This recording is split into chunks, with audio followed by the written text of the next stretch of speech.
12 ini kita akan membahas tentang analisis regresi linear berganda. Analisis regresi linear berganda adalah metode statistik yang digunakan untuk melihat hubungan linear antara dua atau lebih variabel independen, yang biasanya dilambangkan sebagai x1, x2, hingga xn, dengan satu variabel independen yaitu y. Tujuan utama dari analisis regresi linear berganda adalah untuk mengetahui apakah masing-masing variabel independen memiliki pengaruh baik, positif, maupun negatif terhadap variabel independen. Selain itu, metode ini juga digunakan untuk memprediksi nilai Y apabila nilai X mengambil perubahan, baik meningkat maupun menurun. Data yang digunakan dalam analisis regresi linear berganda umumnya berskala interval atau rasio, sehingga perhitungan statistik dapat dilakukan secara akurat. Pada materi ini, pembahasan dibatasi pada regresi dengan satu variabel terikat dan dua variabel bebas. Persamaan umum regresi linear berganda dituliskan sebagai Y sama dengan A ditambah B1, X1 ditambah B2, dan X2. Jadi, Y adalah prediksi nilai variabel independen, X1 adalah nilai variabel independen pertama, X2 nilai variabel independen kedua, A adalah konstanta, B1 adalah koefisien variabel independen pertama, B2 adalah koefisien variabel independen kedua. Oke, kita kerjakan soal berikut ini. Nah, langkah-langkah mengerjakannya, yang pertama itu buat tabel bantuan, yang kedua rangkuman tabel bantuan, yang ketiga hitung nilai A, B1 dan B2, yang keempat masukkan ke dalam persamaan umum, yang kelima interseksi persamaan. Oke, untuk langkah pertama yaitu buat tabel bantuan. Di sini tabel bantuannya itu ada X1 kuadrat. Jadi X1 kuadrat itu adalah X1 dari tabel sebelumnya dikuadratkan.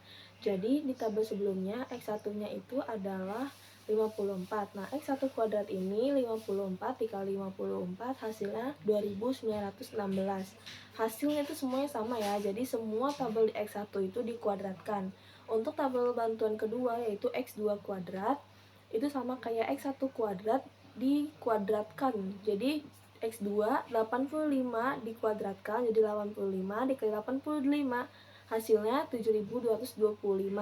Untuk tabel bantuan ketiga yaitu X1 dikali X2 yaitu 54 dikali 85 hasilnya 4590. Untuk tabel bantuan keempat yaitu X1 dikali Y yaitu 54 dikali 62 yaitu 3348. Untuk tabel bantuan kelima yaitu X2 dikali Y yaitu 85 dikali 62 hasilnya 5270.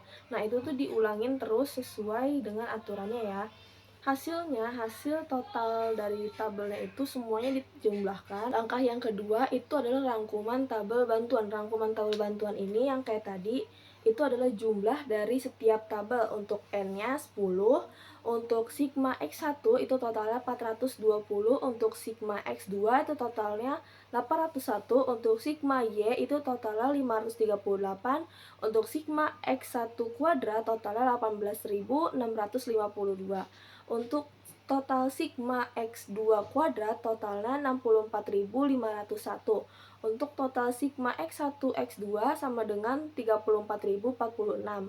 Untuk total sigma X1Y sama dengan 23.529. Untuk total tabel sigma X2 dikali Y sama dengan 43.431. Nah, langsung lanjut ke langkah ketiga. Nah, langkah ketiga ini yang udah aku tulisin di belakang. Jadi dia tuh mengeliminasi nilai-nilai. Oke, jadi yang pertama itu eliminasi persamaan 1 dan 2. Ini tuh langkah 3 dan ini poin pertamanya.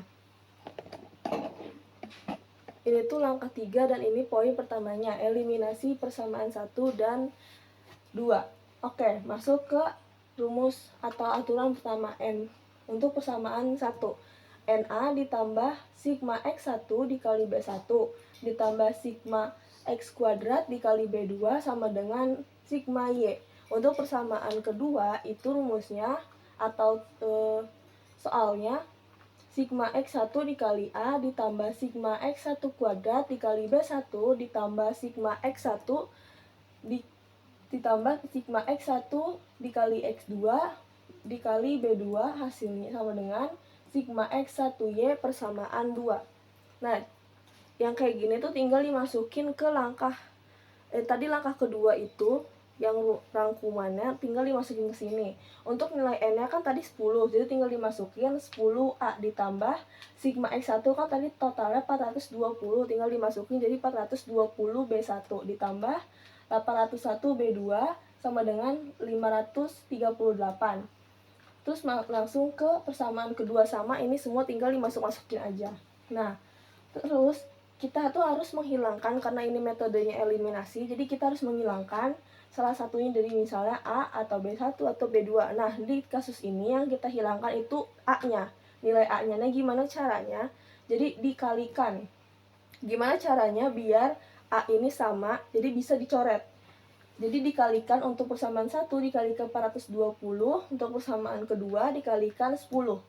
Nah, yang dikalikan ini tuh bukan cuma A, tapi dari A, B1, B2 sampai nilai yang di sini juga itu diikut dikalikan. Jadi totalnya setelah dikalikan untuk persamaan 1 totalnya 4200 A ditambah 176.400 B1 ditambah 336 420 B2 sama dengan 225.960. Itu total persamaan 1.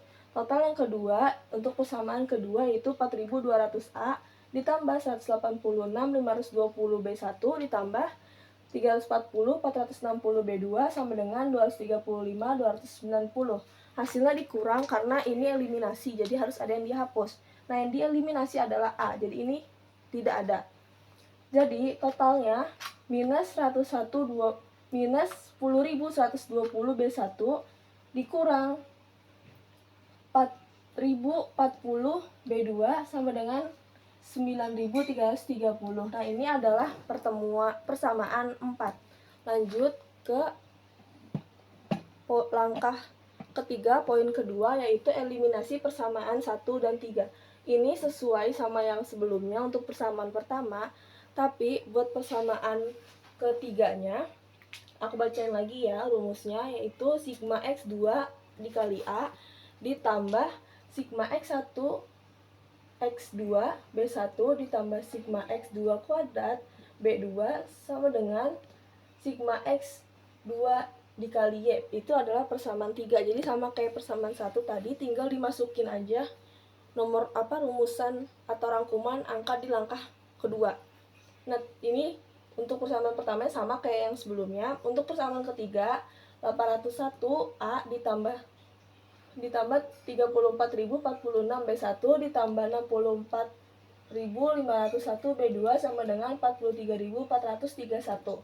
Nah, sama kayak sebelumnya, karena kita eliminasi, jadi harus ada yang kita hilangkan. Untuk persamaan sebelumnya yang dihilangkan itu A. Nah, persamaan selanjutnya juga yang dihilangkan itu adalah nilai A. Jadi, gimana caranya biar ini A-nya hilang? Jadi dikalikan dengan 801, baik untuk persamaan pertama. Untuk persamaan ketiga itu dikalikan 10. Yang dikalikan itu semuanya ya, bukan cuma A-nya aja. Jadi total setelah dikalikan itu 8.010 A ditambah 336 420 B1 ditambah 641 601 B2 sama dengan 430.938 untuk persamaan 1, sama kayak sebelumnya. Terus untuk persamaan ketiga, 8.010 A ditambah 340 460 B1 ditambah 645 10 B2 sama dengan 434.310 untuk persamaan ketiganya. Nah, yang A-nya kan udah hilang karena ini dicoret. Hasilnya adalah negatif 4.040 B1 dikurang 3.409 B2 sama dengan minus 3.372. Ini untuk persamaan 5. Nah, untuk hasil selanjutnya, tadi kan kita udah dapetin persamaan 4 dan persamaan 5. Nah, langkah atau poin selanjutnya itu eliminasi persamaan 4 dan persamaan 5. Untuk persamaan 4 itu ada minus minus 10.120 B1 dikurang 4.040 B2 sama dengan minus 930. Dan untuk persamaan 5 itu minus 4.040 B1 dikurang 3.409 B2 sama dengan minus 3.372. Ini untuk persamaan 5-nya. Nah, sama kayak tadi kan yang kita ilangin itu nilai A-nya. Sekarang yang kita hilangkan itu nilai B1-nya. Gimana caranya? Jadi B ini kita kalikan nih, kita tuker aja kalikan. Yang 10.120 dikalikan 4.040, kebalikannya aja ya dikalikan. Jadi sama kayak tadi, dikalikannya semuanya nih, ini dikalikan. Jadi hasilnya 40.884 B1 ditambah 16.321 B2 sama dengan 37.693 200. Untuk persamaan 5, 40.884 800 B1 ditambah 34.499 80 B2 sama dengan 34.124 640. Karena ini dieliminasi jadi dikurang. Karena ini kan positif positif. Jadi hasilnya langsung dikurang untuk mengeliminasi. Ini dieliminasi coret-coret. Jadi hasilnya nggak ada. Untuk hasil akhirnya untuk B2-nya itu 18.177 480 B2 sama dengan 3.568.560. Selanjutnya, poin selanjutnya itu mencari nilai dari B2. Kan kita udah ilangin ya B1-nya, sekarang fokus ke B2. Total dari yang sebelumnya itu gampang banget. B2-nya diturunkan. Ya, diturunkan.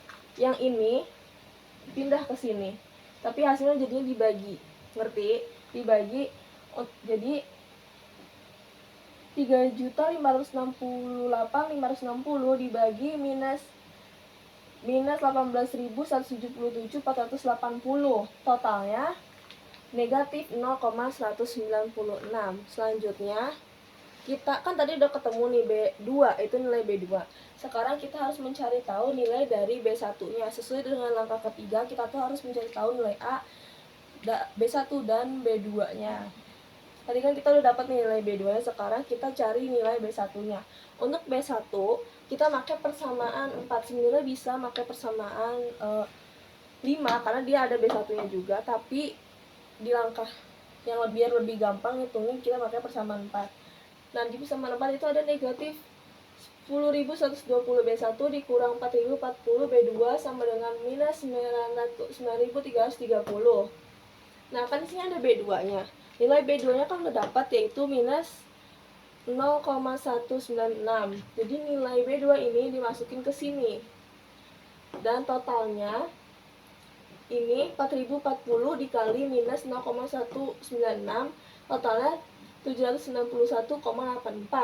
Nah, total yang ini, karena ini kan koma, jadi harus pindah tempat nih ke sini. Nah, setelah pindah tempat, minus 9.330 dikurang 791,84. Kenapa jadi dikurang? Karena ini kan plus. Ketika perpindahan negatif ke arah berlawanan itu dilihat dari sama dengannya. Karena perpindahan dari plus diseberangkan lewatin ini sama dengan, jadi dikurang, totalnya ya dikurang. Jadi minus 10.120 B1 sama dengan minus 10.121,84. Untuk B1-nya sama kayak tadi, turun sama dengan yang ini turun dibagi minus 10.120, totalnya 1,00 atau 1. Nah, lanjut. Tadi kan kita udah tahu nilai B1 dan B2-nya. Sekarang kita harus tahu nilai dari A. Nah, nilai dari A itu cara taunya gimana? Kan tadi udah disuguhkan persamaan 1, persamaan 2, persamaan 3 ya, sampai 3. Tapi yang aku pilih itu adalah persamaan 1. Kenapa ya? Nggak apa-apa sih sebenarnya, kalau misalnya kalian mau milih persamaan 2, persamaan 3 itu nggak apa-apa banget. Tapi yang aku pilih di sini persamaan 1. Kita masukkan lagi Soalnya dari persamaan 1 yaitu 10A ditambah 420B1 ditambah 801B2 sama dengan 538. Tadi kan sudah didapatkan nilai dari B1 itu 1, 0,00 atau 1, nilai dari B2 itu minus 0,196. Itu tinggal dimasukkan aja nih nilai yang tadi udah kita dapetin kan. Totalnya 10A ditambah 420 dikurang 156,996 sama dengan 538. Untuk mendapatkan nilai A-nya, yang ini harus dipindahkan ke sebelahnya karena biar A-nya ini sendiri, istilahnya gitu. Setelah A-nya sendiri, ini kan udah dipindahin nih, 538 turun. Ini kan nilai positif ya, 420-nya, karena dipindahkan nilainya jadi negatif. Jadi negatif 420 ditambah 156,996 karena ini negatif jadi diubah ke positif.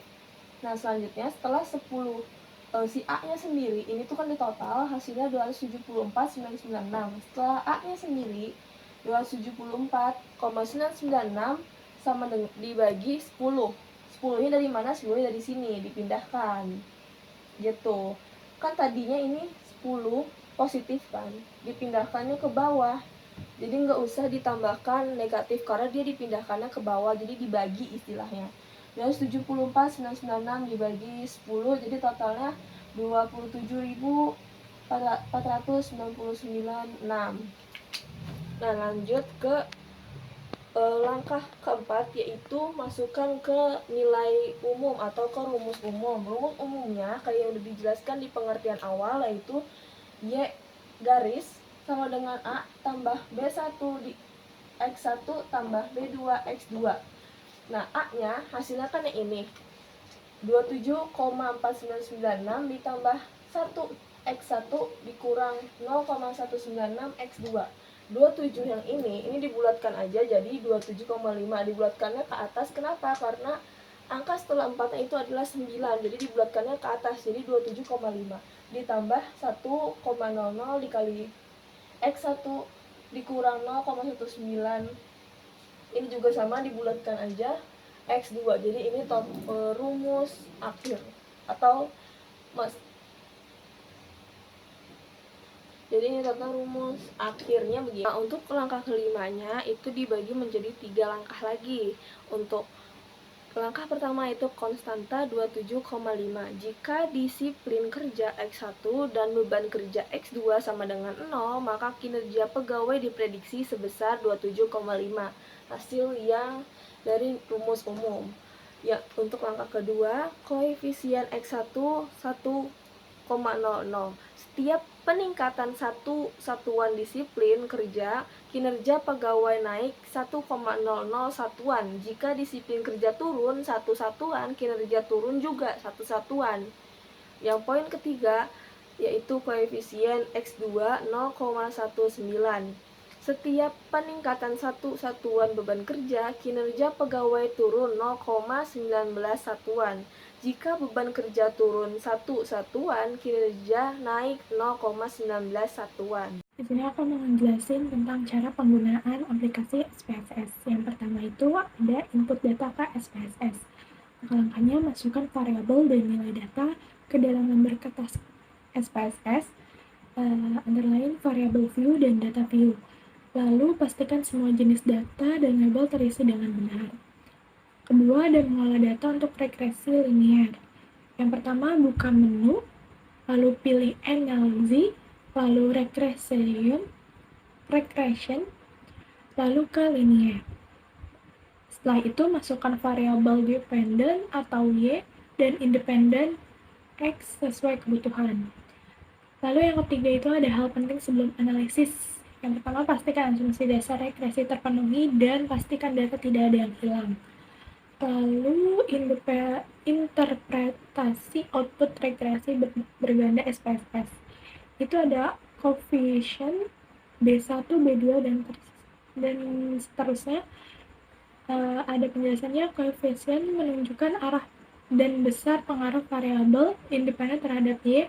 Rumusnya Y sama dengan A tambah B1 X1 ditambah B2 X2 tambah seterusnya sampai BNXM. Lalu ada perbedaan hasil pembulatannya. Hasil pada output SPSS bisa sedikit berbeda karena otomatis dibuatkan oleh sistem. Ada analisis signifikansinya, yaitu pertama jika sig P value kurang dari 0,05 berarti variabel independen berpengaruh signifikan terhadap variabel dependen. Yang kedua, dan jika sig P value lebih besar dari 0,05 itu variabel independen tidak berpengaruh signifikan.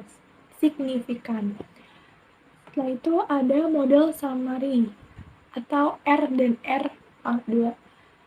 R pangkat 2 itu menunjukkan sebagai besar variabel independen mampu menjelaskan variasi variabel dependen. Lalu ada semakin besar R pangkat 2, semakin besar model dalam menjelaskan hubungan antar variabel. Di sini aku mau ngejelasin tentang pengertian pengujian hipotesis regresi. Pengertiannya itu untuk mengetahui apakah variabel bebas atau X benar-benar berpengaruh signifikan terhadap variabel terikat atau Y, baik secara parsial maupun simultan. Dua jenis uji yang digunakan itu ada uji T dan uji F. Uji T itu menguji pengaruh masing-masing variabel X terhadap Y. Kalau uji F menguji pengaruh semua variabel X secara bersama-sama terhadap Y. Ada pengertian dasarnya pengujian hipotesis regresi itu. Regresi sebagai alat menjelaskan hubungan digunakan untuk mengetahui seberapa besar dan bagaimana X mempengaruhinya kepada Y. Lalu ada regresi untuk menguji hipotesis, itu memastikan dugaan peneliti tentang hubungan antar variabel, misal pair dan ROI mempengaruhi harga saham. Dan pengujian dilakukan dengan uji statistik, yaitu uji T pengaruh parsial, uji F pengaruh simultan. Hasil dikatakan signifikan jika berlaku untuk populasi, bukan hanya sampel. Lalu ada pengujian hipotesis sederhana, digunakan untuk menguji apakah satu variabel independen X berpengaruh secara parsial terhadap variabel dependen atau Y. Model regresi sederhana harus memenuhi asumsi, yaitu eksogenitas lemah, X tetap, Y random, hubungan linear antara X dan Y, variance error konstan atau homoskedastisitas, lalu tidak ada autokorelasi. Tujuan utama dari pengujian hipotesis sederhana atau uji T adalah untuk menjawab pertanyaan apakah variabel X benar-benar berpengaruh terhadap variabel Y. Dalam gambar dijelaskan bahwa uji T digunakan untuk mengetahui apakah koefisien regresi B atau kemiringan garis regresi berbeda secara signifikan dari 0. Jadi artinya seperti ini, jika B tidak sama dengan 0, maka X terbukti berpengaruh terhadap Y. Jika B sama dengan 0, maka X tidak berpengaruh terhadap Y. Jadi intinya uji T dipakai untuk melihat apakah perubahan pada variabel X benar-benar menyebabkan perubahan pada variabel Y. Jadi cara kerja uji T yang pertama menyusun hipotesis H0 yang artinya X tidak berpengaruh signifikan terhadap Y. Kalau H1, X berpengaruh signifikan terhadap Y. Yang kedua, melihat nilai T hitung dari output regresi untuk melihat seberapa besar pengaruh X terhadap Y. Yang ketiga, memperbandingkan T hitung dengan T tabel. Jika T hitung lebih besar daripada T tabel, maka berpengaruh X signifikan, yang artinya H0 ditolak. Jika T hitung lebih kecil daripada T tabel, maka pengaruh X tidak signifikan, yang artinya H0 diterima. Nah, untuk materi selanjutnya itu pengujian hipotesis regresif berganda. Tujuan uji F itu sendiri adalah untuk menguji apakah variabel independen, dalam hal ini per X1 dan ROI X2 secara bersama-sama berpengaruh signifikan terhadap variabel dependen harga saham atau Y. Nah, yang kedua, tujuan uji F adalah untuk mengetahui apakah model regresi yang dibuat dapat digunakan untuk memprediksi variabel dependen. Nah, materi selanjutnya itu ada di PPT-nya itu ada hasil dari uji F. Nah, cara untuk mendapatkan hasil dari uji F itu, langkah pertamanya itu perumusan hipotesis. Untuk H0 tidak ada pengaruh yang signifikan antara per dan ROI secara bersama-sama terhadap harga saham. Yang kedua itu ada HA atau ada pengaruh yang signifikan antara per dan ROI secara bersama-sama terhadap harga saham. Poin kedua, tingkat signifikansi. Nah, tingkat signifikasinya kita harus tahu. Yang digunakan untuk menghasilkan hasil dari uji F itu adalah A sama dengan 5% atau 0,05. Poin ketiga ada F hitung. Nah, F hitung ini berdasarkan tabel ANOVA diperoleh nilai F hitung yaitu 25.465 atau 25,465. Poin keempat yaitu ada F tabel. Nah, dengan A-nya sama kayak poin sebelumnya itu A sama dengan 5%, derajat bebas 1 atau DF1 sama dengan K sama dengan 2 itu adalah variabel independen. Dan derajat bebas 2, DF2 sama dengan N dikurang K dikurang 1 sama dengan 18 dikurang 2 dikurang 1 sama dengan 15. Jadi, diperoleh F tabel sama dengan 3683. Untuk poin kelima yaitu kriteria pengujian. Jika F hitung lebih kecil daripada F tabel, maka H0 diterima. Namun, jika F hitung lebih besar dari F tabel, H0 ditolak. Untuk materi ke-6 itu adalah kesimpulan karena F hitung 25.465 lebih besar daripada F tabel 3.683, maka H0-nya ditolak. Artinya terdapat pengaruh yang signifikan secara bersama-sama antara price earning ratio atau per dan return on investment atau ROI terhadap harga saham pada perusahaan di batch.